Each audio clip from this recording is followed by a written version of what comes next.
Jadi ketika dinyatakan udah Akan resmi ada nih, perubahan. sudah resmi jadi sebagai suami istri, udah resmi menikah begitu ya. Itu banyak yang masih menggunakan pola pikir adalah ketika aku sudah menikah, pasanganku otomatis akan berubah. Loh, bukannya sebelum menikah udah tahu mau berubah gimana, keluar dalamnya udah ngerti gitu kan? Kan Nggak masih punya jaminan harapan, ya. enggak. Jadi yang dalam- berubah itu berkait perilaku tertentu bisa yang paling gampang memahaminya gitu. Hmm. Contoh misalnya perilaku merokok misalnya. Ah. Cerewet misalnya. Oh, karena jarang ketemu cerewet iki. Nah, setelah jadi ya tetap gitu. Merokok pun begitu dan banyak aktivitas lainnya.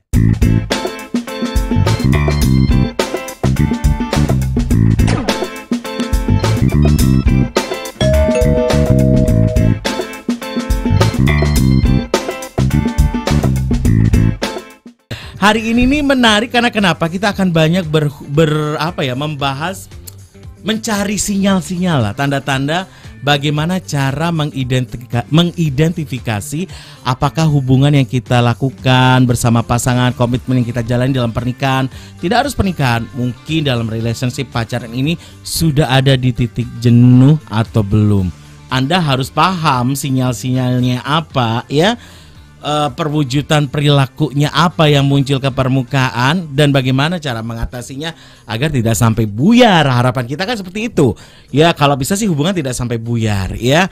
Nah, ada seninya cara mengatasi hubungan yang jenuh ini. Tapi Anda harus mengetahui dulu, mendiagnosa dulu nih, apakah hubungan saya sudah ada di tingkat jenuh atau belum. Kalau Anda disuruh bahas, mungkin ujung-ujungnya hanya ya wis terserah amak piye solusi enake. Nah, dua narasumber saya ini yang akan memberikan insight luar biasa dan juga edukasi buat kita semua pagi hari ini untuk membahas obrolan ini. Tanda hubungan sudah di titik jenuh dan bagaimana cara mengatasinya. Aku mau sapa dulu. Apa kabar? Yang mana ini yang disapa ini? Kita langsung diem ini. Long time no see. Long time no see ya. Kabar baik. Kabar baik ya. 7 bulan 7 purnama, 7 planet 7 benua gitu ya. Berapa episode sih kita ini off ya? Dua episode ya. Dan kita mampatkan di satu episode untuk bulan ini.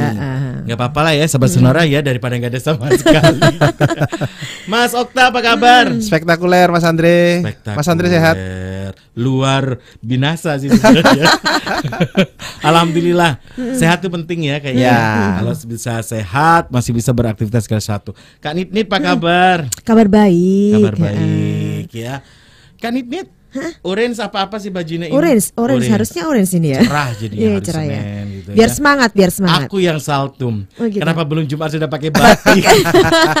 Aku tuh kepikiran gini ya. Nggak tahu ya, aku merasa kalau pakai batik derajat ganteng gua agak naik gitu. derajat. Ya. Jadi kan batik bukan hari Jumat aja kan harusnya ya. Benar ya, harusnya kita membuktikan boleh gitu tiap hari boleh. Ya, sepanjang koleksi batik kita cukup lah ya. Lek cuma di loro ya wis sih eman-eman. Oke. Obrolan hari ini menarik ya. Banyak orang yang sudah mengklaim hubunganku bahagia kok gitu kan. Hubunganku aman kok. Buktinya kita selalu keluar, tampil di depan umum berdua. Acara-acara kondangan selalu tampil berdua. Kok saya jadi ingat pepatah lama ya. Riak tanda air dalam. Tak dalam. Riak tanda air tak dalam. Air tenang tanda jeru banget ya. Nah, kadang-kala langsung berpikir gini saya. Kemungkinan perasaan hati itu tidak semuanya bisa tergambarkan dalam output perilaku. Betul. Sama dengan masalah tingkat hubungan ini. Sudah di titik jenuh yang level apa, masih permulaan, pertengahan, udah tahu akut. Ini kan harus kedetek sedini mungkin ya Kak Ni dan juga Mas Okta. Belajar sharing deh dulu dari pengalaman-pengalaman Anda handle orang gitu ya. Pernah dapat klien udah jenuh dengan pernikahannya belum? Banyak. Langsung kompak jawabannya. Banyak. Karena rata-rata itu klien Anda yang datang ke Anda ya mengalami jenuh banyak yang hubungan gitu ya. Mungkin kalau secara pikir ya sesuai dengan cara berpikir tuh ketika mungkin sudah beberapa tahun begitu ya, atau sudah menginjak ke puluhan gitu, ketika mulai jenuh itu kayaknya kita masih masuk masuk akal ya, lama ya kayak gitu. Tapi ternyata enggak juga begitu loh. pernikahan masih usia Iya, seumur jagung masih pun seumur bisa jagung udah titik kok jenuh udah ada. jenuh aku ya Bisa, begitu. Udah lelah ya. Loh, kita bilang barusan loh kok udah lelah ya, udah jenuh. Kalau ini puluhan tahun apa ini? Mungkin udah membatu mungkin kali ya. Ada yang bilang gini, dihabisin waktu masih pacaran deh, makanya nikahnya udah bosen gitu. Nggak ada istilah hubungannya. ya. Sebenarnya nggak ada Sebenarnya hubungannya, nggak ada hubungannya. Ya, justru kan kejutan-kejutan itu tampil setelah pernikahan. Ya, surprise pernikahannya Masih itu. pencitraan pacaran biasanya gitu kan, sesuatu disimpan, tapi putus cintaan kan apa adanya. Justru kejutan itu tampil. Makanya aku juga aneh ketika ada bilang baru nikah tapi kok udah jenuh. Iya, udah jenuh. Padahal surprise-nya justru di sana gitu setelah pernikahan. Yuk kita korek. Yuk. Apa kok sampai terjadi, ada orang sampai spill ngomong loh ya. Karena saking gak kuat mendemik jurati. Jenuh Iya. aku dengan hubungan. Jenuh aku dengan hubunganku. Nah, kenapa ya sampai terjadi hal seperti ini? Faktor pencetus. Kan kalau kata dokter, diagnosa itu harus dicari faktor pencetusnya dulu ya. Sama dengan output perilaku kan.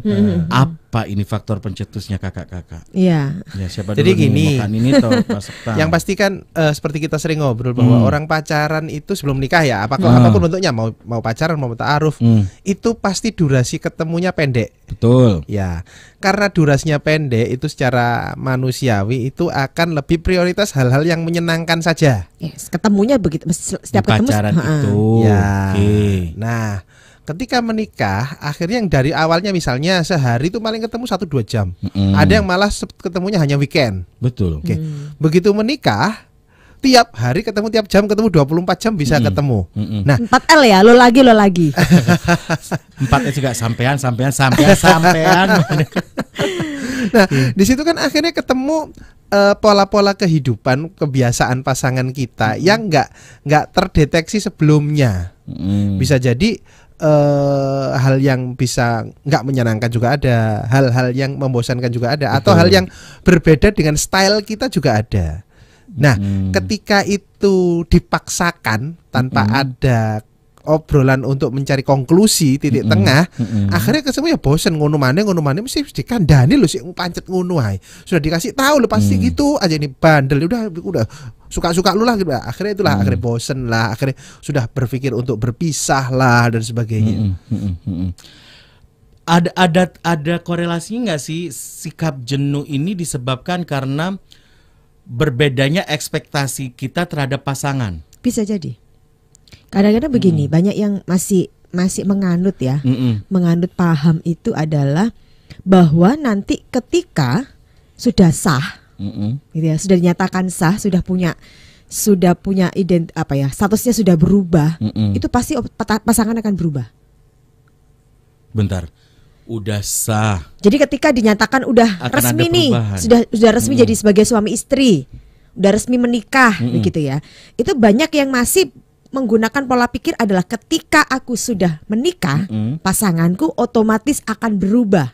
Lo bukannya sebelum menikah udah tahu mau berubah gimana, keluar dalamnya udah ngerti gitu kan? Kan Nggak masih punya jaminan harapan, ya. enggak. Jadi yang dalam- berubah itu berkait perilaku tertentu, bisa yang paling gampang memahaminya gitu. Hmm. Contoh misalnya perilaku merokok misalnya. Ah. Cerewet misalnya. Karena jarang ketemu cerewet ini. Nah, setelah jadi ya tetap gitu. Merokok pun begitu dan banyak aktivitas lainnya. Mungkin malah lebih banyak ya, lebih nambah. Jadi itu yang terkadang yang bikin akhirnya di luar ekspektasi, kok nggak kayak begini ya? Nggak kayak pacaran dulu. Kok nggak kayak, makanya kan kalau bahasanya kan kalau kami ketika di awal sebelum menikah itu kan ketika ketemu itu kan selalu ini otomatis lah pasti ada dalam pikiran kita ketika kita mau ketemu pasangan kita nih gitu ya, itu pasti selalu kita berpikir nanti gimana ya cara menyenangkan dia. Iya. Pasti kan otomatis. Bener ya, Mas, ya. Nanti mau makan di mana, jalan kemana, hal apa sih yang bikin dia seneng? Atau mungkin aku tuh nggak terlalu bisa romantis, aku mau coba-coba romantis deh, browsing atau tanya teman atau konsultasi. Kalau kamu gimana? Ada gimana caranya di dalam pikiran adalah gimana bikin pasangan kita itu seneng. Gitu kan? Iya, bener. Nah, tapi itu Begitu berbeda menikah, ketika sudah menikah. Ya udah, kan udah dapat. Kalau bahasanya kan begitu. Aku harus butuh effort apa lagi, nggak perlu Nggak lah. perlu ya, ada gitu effort kan. gitu loh. Kan Jadi mas- akhirnya jadi aku nggak gitu ada kan. nggak ada upaya untuk apa namanya Kreatif untuk kreatif. sesuatu. Iya, bener. Yang ada akhirnya udah nggak ada upaya kayak begitu, udah nggak ada upaya, udah dapat kan, yes apa adanya lah, jalan ya ya ini sejalan-jalannya. Inilah saya the real saya begitu ya, bahasanya kan kayak begitu ya. Udah kayak begitu, nggak ada apa namanya kalau bahasanya itu ketemunya terus 24 jam. Nah, ketemunya kan juga nggak baik-baik, nggak dalam hal baik ya, dalam hal senang ya. Dalam hal susah pun kita akhirnya tahu, dalam hal bangun tidur pun tahu wajahnya kayak gimana gitu ya. Bete-nya kayak gimana gitu loh. Nah, itu kan akhirnya udah nggak ada upaya untuk ya udah ya kalau udah menikah ya kamu harus terima aku apa adanya. Nah, terkadang itu yang bikin loh kok kayak begini ya ternyata ya. Jadi terkadang nggak balance juga antara yang satu apa ya, misalnya pasangannya yang lakinya misalnya aku tetap mau berusaha nih bikin suasana jadi senang. Jadi apa ya, cinta itu selalu tumbuh, ada surprise-surprise-nya, ada seru-serunya gitu. Tapi sementara misalnya ya udahlah kayak gini aja lah. Kan udah ibu-ibu gitu. Udah istrinya orang gitu. Nah, kan nggak balance juga kan akhirnya. Sementara yang satunya tetap kita bikin seru dong kehidupan rumah tangga kita bikin asik dong. Sementara satunya alah ngapain sih gitu. Jadi pencetus faktor jenuh itu bukan karena hubungan dua pihak. Salah satu pihak pun udah mulai di titik yang biasa, tidak mau kayak dulu yang neko-neko yang seru-seru. Iya, bisa jadi jenuh ya. Meskipun itu niatnya baik ya. Contoh kalau tadi itu aku kan sudah istri orang nih. Aku harus menjaga diri dong. Kalau kemarin-kemarin aku kan biayaan begitu. Sekarang banyak tingkah. Nah, sekarang akan harus lebih tenang. Aku sudah istrinya orang, harus jaga nama baik suamiku. Nah, tapi itu nggak dikomunikasikan. Bisa jadi suami ini justru sukanya cewek yang biayaan, yang banyak tingkah. Lah aku tuh suka kamu tuh ketika kamu banyak tingkah. Begitu kamu jadi istriku, kenapa kamu jadi pendiam? Lah akhirnya bosen dong. Iya ya. Kadangkala kita saat menikah itu hampir semua pasangan merasakan ya wis apa adanya, mau apa lagi sih, mau wis sudah resmi. Kalau udah resmi konsekuensinya dia harus menerima apa adanya. Itu menjadi sebuah pembenaran, tetapi tidak sadar pembenaran itu justru mendatangkan sebuah kebosanan gitu ya. Ya kan bisa jadi kan terkadang begini loh. Yang mungkin apa ya, pada saat sebelum menikah terkadang kan kita itu pada saat kita akan ketemu dengan pasangan kita kan total, dandannya total, penampilan dijaga, baunya wangi, misalnya kayak begitu ya. Nah, terkadang kita yang lupa di situ, tanya gitu loh. Kamu tuh sebetulnya suka aku tuh bergaya kayak gimana, berdandan gimana, suka yang dandan tebel, yang nggak berdandan atau kayak gitu. Itu kadang-kadang jarang untuk dibicarakan ya. Suka pakai baju yang model kayak gimana gitu. Kalau ketika memang udah mulai serius ya, itu boleh, itu harus ditanyakan gitu loh. Dalam hal misalnya begini aja, contoh paling gampang.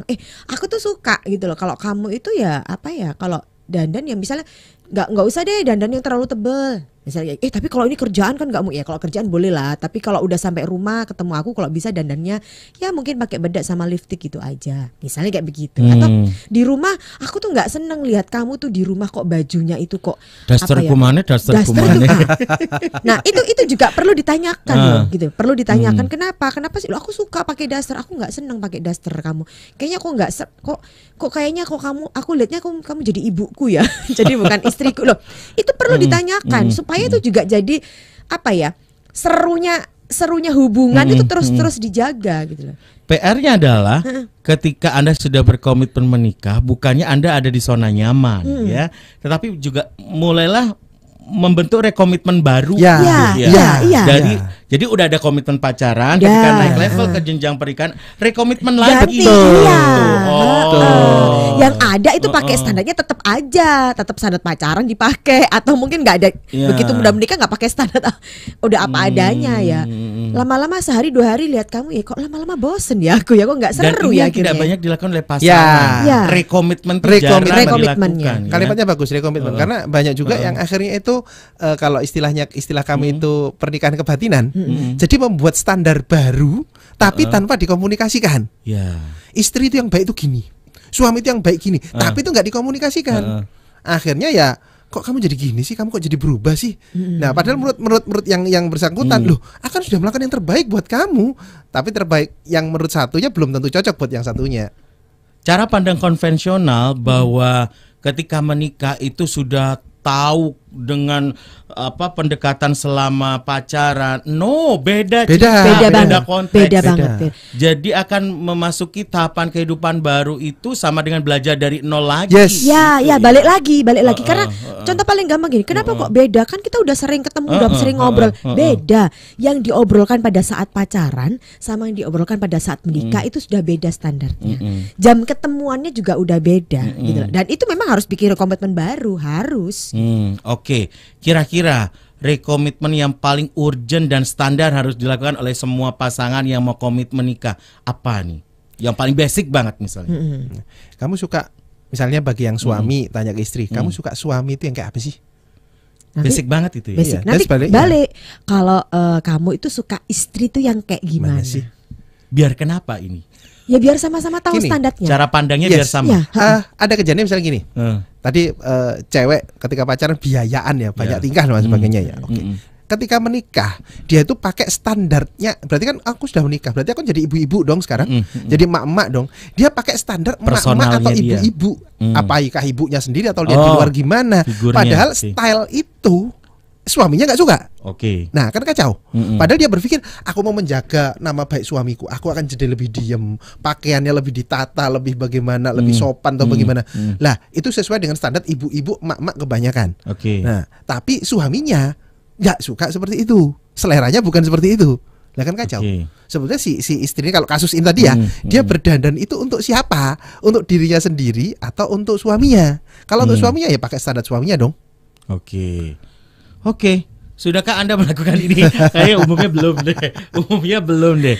Oke, itu yang paling basic adalah apa yang ingin suami inginkan dari aku dan apa yang aku inginkan dari suami dalam kehidupan pernikahan ini. Itu semuanya harus dikomunikasikan, bukan.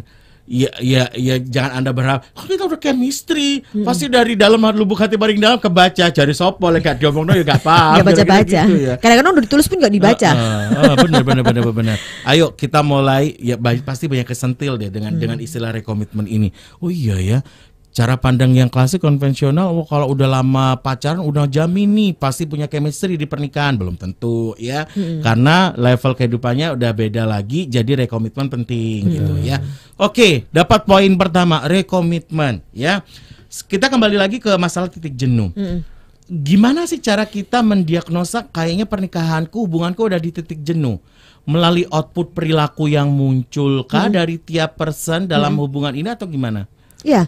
Jadi paling gampang itu dari perubahan perilaku itu paling gampang. Misalnya kalau dulu kalau sukanya ngobrol gitu ya, terus ada bercanda-bercandaan, terus kadang-kadang itu kan kita itu kan sama-sama masing-masing kan kadang-kadang orang tahu udah kenal tuh. Kalau kita mau bahas ini itu kan receh guyonan receh ini tuh kita udah pada ketawa gitu kan.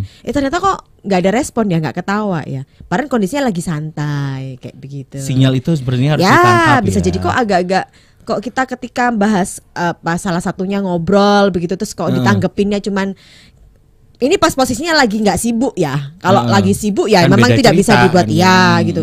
Kita kalau lagi santai ngobrol berduaan terus kok nggak nggak ada respon gitu. Atau jalan bareng yuk. Ya jalan bareng. Ya jalan wes tapi kok ini ya yang seneng kok cuman satu aja, satunya kok nggak sebucin waktu pacaran sih gitu kan. Tingkat bucinnya kok menurun persentasenya. Nah itu kan dicari. Itu kan dicari. Bisa jadi ini apa ya? Mulai bikin jenuh apa ya? Ada yang mulai nggak? Dulu bucinnya kenapa? Aspek apanya yang bikin bucin? Dulu serasa 24 jam ngobrol udah makan ya aja. Udah sekarang boro-boro ngingetin pasangan nikah udah makan ya udah ngerti jam 12 ya paling udah makan. Gitu, iya. Nah padahal kan juga makanya kenapa perlu ditanya rekomitmen tadi itu tujuannya untuk itu tadi gitu loh. Hal-hal apa sih yang bikin akhirnya tetap selalu senang sama kayak pacaran kayak gitu kan gitu. Ketika kita pacaran juga kita tanya kamu seneng apa ya, aku kalau seneng sih kalau kamu kasih kabar. Ya udah kenapa enggak itu coba ditanya lagi ketika kayak gini kasih kabarnya model kayak gimana. Jadi kita kemarin juga pernah ada yang klien kayak gitu ya. kalau kita mereka tuh agak-agak ini udah renggang gitu loh, udah renggang gitu kan. Nggak sebucin dulu lah. Kita mengembalikan bucinnya mereka gitu. Pertanyaannya adalah pengen apa sih dari apa yang kamu inginkan dari istrimu gitu loh. Apa yang kamu inginkan dari suamimu. Si istri cuma bilang, aku tuh kepingin suamiku tuh selalu berkabar untukku. Kasih kabar dimanapun dia berada biar aku tenang. Kenapa dia nggak punya keberanian untuk ngomong itu ke suaminya? Minta langsung. Kenapa? Apa banyak hal ya. Kadang-kadang mungkin paling gampang itu adalah cara penyampaian. Dia bingung. Ya, kadang disampaikan itu, kamu kok nggak kayak dulu sih? Ya, dulu itu yang mana ya? Atau kadang-kadang cuman lebih banyak sih mungkin tentang masalah komunikasi ya, bagaimana cara menyampaikannya. Ya. Ini menarik Mas Okta ya. Kok saya kepikiran Mak Bedundut gitu ya. Mak Bedundut ya. Relate-nya ke masalah karakter laki dan perempuan yang beda gitu ya, secara blueprint gitu ya.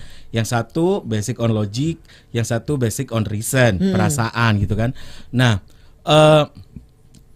kenapa ya rata-rata problem komunikasi itu tidak punya titik temu? Karena kalau menurut saya secara pribadi faktor pencetusnya adalah goal yang diharapkan dari tujuan komunikasi itu tidak tercapai gitu loh. Yang satu pakai cara pandang gimana, yang satu pakai cara pandang gimana, walaupun to the point bentuk komunikasinya, yang nggak sampai ke otaknya yang cara pandangnya beda.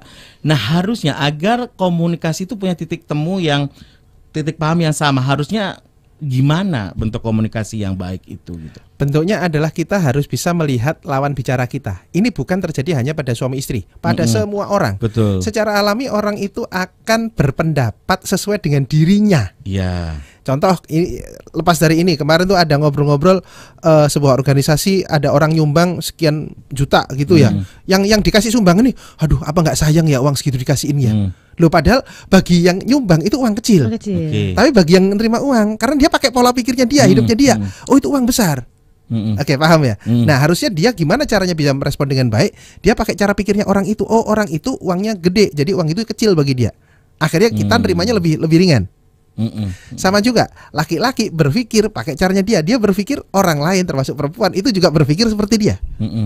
Perempuan pun gitu. Nah cara komunikasi yang enak, wahai perempuan pahamilah bahwa cara berpikir laki-laki itu seperti ini.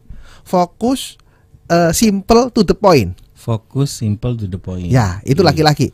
Nah laki-laki juga pahamilah bahwa bicara berpikir perempuan itu muter-muter. Ngomongnya banyak. Nah, jadi ketika pengen tujuan dari komunikasi itu adalah bukan menyampaikan pesan kan, tapi adalah bagaimana lawan bicara kita memahami apa yang kita maksudkan. Jadi percuma kalau kita ngomongnya banyak, dapat keren, tapi nggak nangkep orangnya. Berarti kalau terhadap lawan jenis perempuan, itu nggak bisa to the point ya? Nah, harus banyak kembangannya. Kasih bunga-bunga. Padahal kita kalau laki-laki pengennya to the point dan nah gitu ya. itu. Nah, sama juga sebaliknya. Kalau perempuan mau mengajukan sesuatu pada suaminya, hindari untuk ini loh. Sekarang itu rencananya kayaknya BBM udah mulai turun nih. Berarti kalau kita jalan-jalan gitu ya. Kita ini harusnya kan bisa lebih jauh gini. Udah ngomongnya, aku mau jalan-jalan ke Semarang 5 hari. Sudah. Tanggal berapa? Sudah. Seni berkomunikasi ini yang tidak banyak dipahami oleh kebanyakan orang. Nah, perempuan ketika mau ngomong to the point, dia konflik dengan dirinya. Kenapa? Kan nggak sesuai, kan nggak gitu, nggak sopan, nggak nyaman. Nggak boleh dong tiba-tiba kalau perasaan masa orang dia langsung aku maunya ini.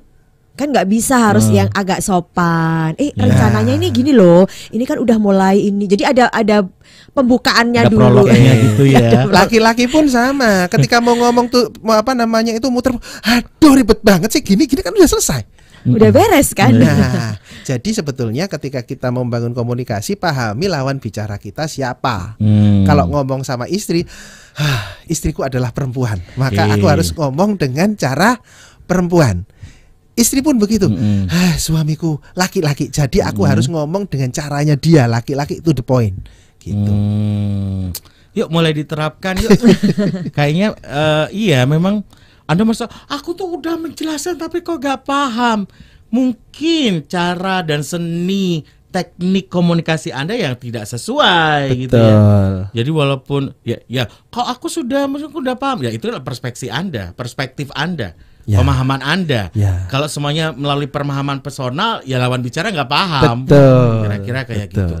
Oke, relate ya antara kemampuan seni berkomunikasi dengan pasangan ini dengan harapan yang diharapkan dari pasangan gitu ya. Oh ya, aku sampai lupa mengingatkan ya, mau berinteraksi silakan loh ya sahabat Sonora ya. Dari pagi enak udah ngobrol langsung ngegaspol gitu ya. Ini banyak saluran interaktif yang bisa Anda gunakan karena kita bisa live di 2 sosial media. Ini di sosial medianya YouTube-nya Sonora Surabaya dan juga Instagramnya Kata Okta Kartika. Yuk silakan digaspol, diramein di sana ya. Karena ini penting banget ya. Tanda hubungan sudah di titik jenuh dan cara mengatasinya. Harapannya hubungan langgeng. Harapannya hubungan itu legend, evergreen gitu kan ya. Tapi nggak segampang itu Besti lah. Sekarang lagi gitu ya. Oke, nggak gampangnya kenapa ya harus dicari solusinya gitu ya. Nah silakan kalau Anda mau berinteraksi dengan kita. Aku gini loh Mas Okta, gini loh Kak Nit, gini loh Mas Andri. Yuk ayo ceritakan aja. Apa salahnya bercerita? Kita mencoba membantu permasalahan Anda. Anda merasa wah gak nyaman, aku on air pingin lebih intim dengan Kak Nit dan Mas Okta, boleh. No problemo ya. Silakan Anda bisa DM di Instagramnya mereka berdua ya, beliau-beliau di Kata Okta Kartika. Kita nanti bikin janjian kapan ketemunya kira-kira kayak gitu ya. Oke, segmen pertama close ya, bungkus kalau kata anak produksi gitu ya. Kita nanti di segmen kedua akan membahas lebih apa yang kita bahas di pertama ini. Kita cara mendiagnosanya dan solusinya udah ketemu. Cara mendiagnosanya ada perubahan perilaku enggak ya? Yang dari biasanya selama pacaran ketika hubungan pernikahan ada perubahan enggak? Ada. Kalau ada perubahan bisa itu mau sebagai tanda awal terjadinya kejenuhan. Yang perlu Anda pahami kalau udah ini Anda tangkap mau nggak mau Anda harus segera berkomunikasi dengan pasangan ya. Syukur-syukur dalam komunikasi itu ada namanya rekomitmen. Walaupun rekomitmen ini harusnya di awal pernikahan ya, tetapi kalau itu Anda skip, Anda sempat tidak melakukannya prememori kalau katanya orang latihan ya, nggak ada salahnya itu dilakukan di saat Anda sudah menemukan gejala-gejala titik kebosanan ini. Nggak ada kata terlambat ya. Ini dalam Mas Okta ya. Bilang aja langsung yuk kita duduk bersama rekomitmen gitu ya. Kayak gitu juga, bikin nyaman aja lah pokoknya ya. Oke, yuk di segmen kedua nanti kita akan membahas lebih lanjut ya.